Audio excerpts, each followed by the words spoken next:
मैं क्या करूं? ठीक है, मैं उल्टा क्या पुल्टा, मैं तो घर घर झगड़ा लगाने वाली हूँ। झगड़ा सही लगाऊंगी। हे कसुतल छकी जागल जनैना, हे जनिंदला के तोर बेटी पलक तो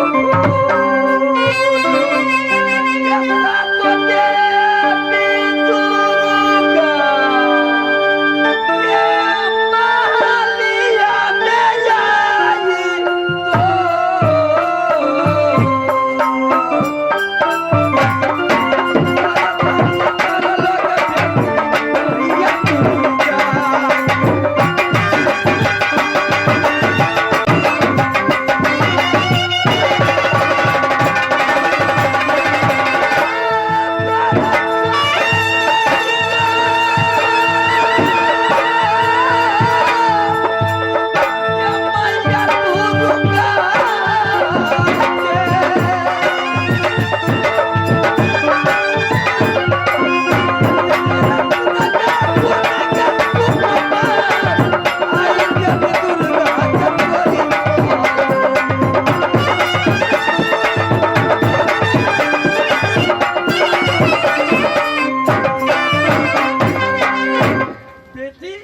सोना के मैंने बाउर सपना दिखा करके मैं जगाऊंगी और महल में छुप जाती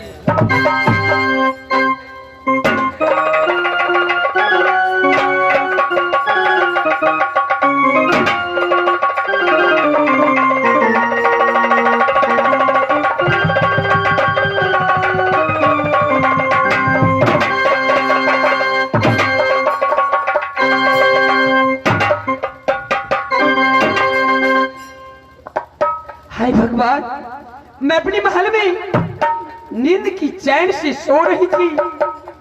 न जाने आज मैं क्या देखी हूं कि मां दुर्गा आकर मुझे वाह महल में बोल रही है कि बेटी सोना, तुम अपने लाली से पलंग पर सो रही हो।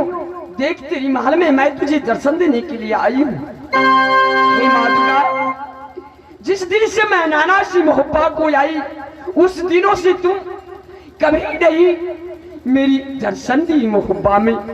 माँ, अगर सचमुच मेरी महल में तुम आई हुई है तो एक बार आकर मुझे दर्शन दे देती माँ, तो मेरी दिल को चैन मिलती। हे माँ दुर्गा, मैं सचमुच अपने इस दिल से मानती हूँ, तुझे पूजा करती हूँ, तो एक बार अवश्य दर्शन दे माँ, दर्शन दे माँ, दर्शन दे माँ।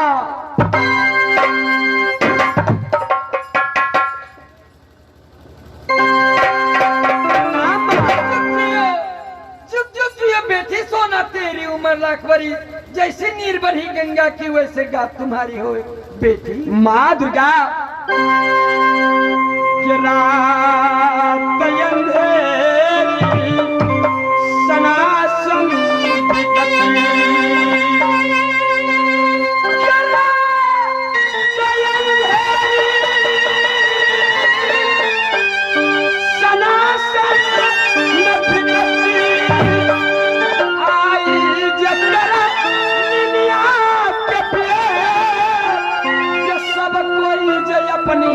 महल में सोई है,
माँ में क्या इस सोना से कोई गलती हुई?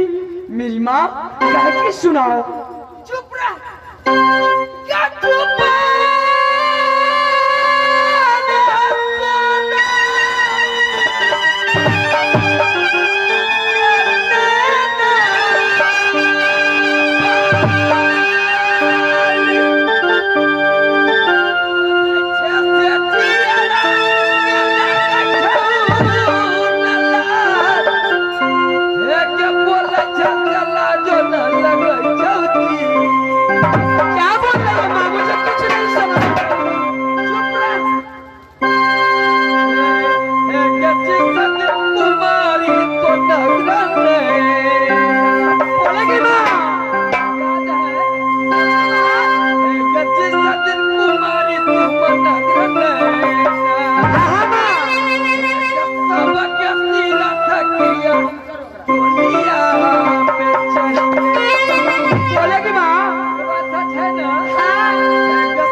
बताओ बातें क्या है माँ? बात क्या है?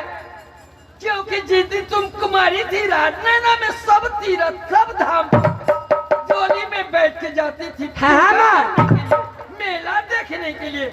जिस दिन से तुम विवाही हो गई है, राजमहबा में आ गई है, कोई तीरथ नहीं, कोई धाम नहीं, प्यार ही बन के तुम बैठी है। माँ बातें क्या है? सच बतलाओ। ललसा नहीं है। ललसा किस में क्या बात है? मेला लगी है पर्वत पर, देश देश के नर नारी सब गई है मेला की पार। चंदन चरखा गगन हिरोला, जामे लगी के रस्म के पार, भूला लगी है ये नभलमा। जैसे के सबन में गधुलगी बतुलई भगवान।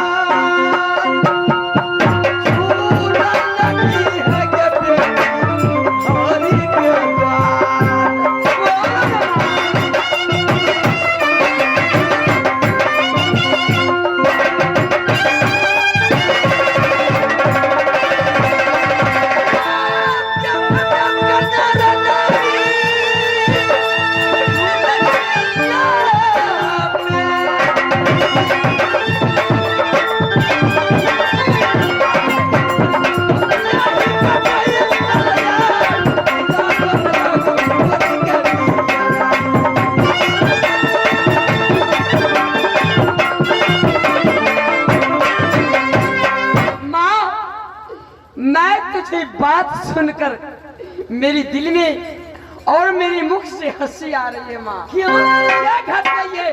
पैसा चाहिए, सोना चाहिए, धर्म चाहिए, गाड़ी चाहिए, क्या? नहीं नहीं माँ, बोल। तुम नहीं जानती हो कि जिस दिन से आई खिलाना से भगवान ये त्योहारा ये मिला है पुजारी जया ये एक बार देवरा ये बोलूं हवा में।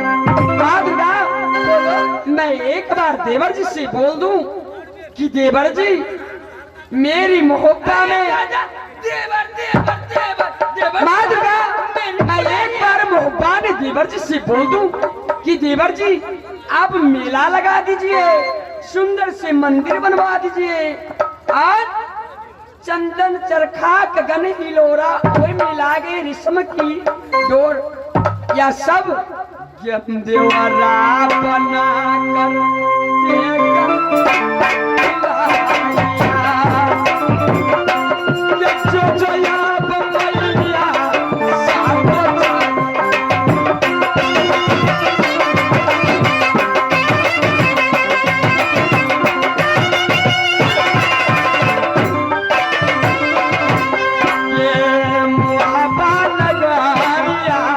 स्वर्ग से ये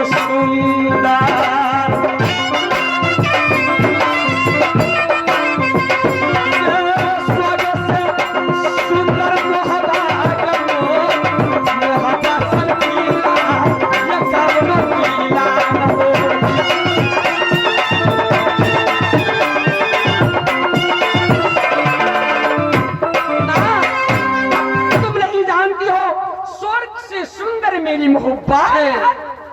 हट काजल पूजन ना तो पापी है तू।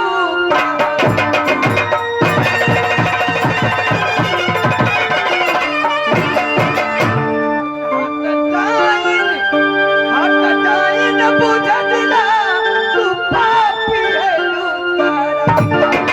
अरे बेटी है तो शेर के तू किया चाल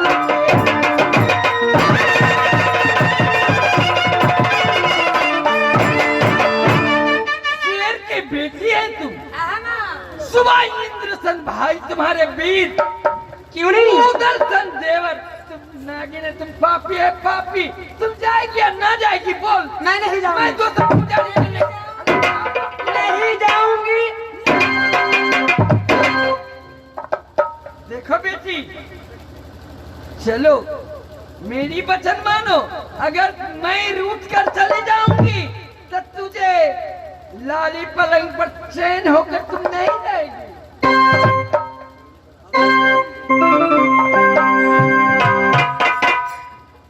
याद आई जब मैं नैना में थी तो हर तीर्थ हर धाम मैं जब भैया जी से कहती थी भैया जी मुझे यह धाम करना है या तीर्थ जाना है, तो भैया जी हंसकर डोली सजाकर वह धाम वह तीर्थ घुमाते थे। माँ ने ठीक बात बोली कि बेटी तुम नवलबाग नलोखे मेला लगी है, चलकर देखो, देश देश की छतरी देश देश की छतरानी सबको सब गए हैं। मुझे याद आई, मेरे दिल ने लरसा लग गई। माँ एक शर्त बोलो। अगर मेला के पास मैं जाऊं तो अगर कोई भी जरूरत पड़े तो तुम मुझे रक्षा करोगी ना? क्यों नहीं बेटी, मैं क्यों नहीं रक्षा करूंगी? यही माँ एक बात और है। बोलोगी? देवर जी तो आप जानते हैं कितना बदमाश है। अरे अगर वो जाने से इनकार किया तो मैं कैसे मेला जाऊंगी? ऐसे नहीं जाएगी, जाने के दिल होगी तो क्या है, मैं तुम्हारे साथ में रहूंगी वन में। मैं अकेला जाऊंगी? तुम्हारे घर में तो दिन है ना, फूला उसको साथ में तुम चले जाना। होता है, ठीक है माँ, अगर तुम्हारी दिल है तो मेरी भी दिल है, मैं अवश्य मेला को जाऊंगी। हाँ बेटी, कभी नहीं बताए हैं, मैं हूँ करता पाप से मैं नहीं डरता, मैं तो माँ हूँ, जगत की माँ हूँ। माँ लेकिन मैं छुप कर नहीं रहूंगी। देखो बेटी, मेरी टाइम हो रही है। ठीक है माँ। आना बेटी, सोना माँ। मैं चिंता है कि मेला में जाने के छोड़ देगा, नहीं आएगा, नहीं दर्शन देगी माँ। ठीक है माँ।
देवर जी से बंगले से मंगवाऊंगी अपनी महल में देवर जी को।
गंगा की वासी उम्र बढ़ती जाए।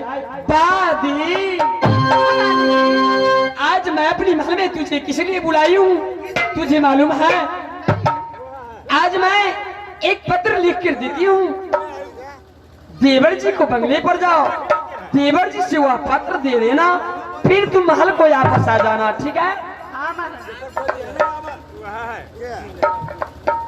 हे अलग बलग श्री राम पिछने जलिखत रामा के नाम ये सात सलामी जनो ठोय मजरा ये देवरा ये देव वंदन के जलिखती ये शुभ पारिना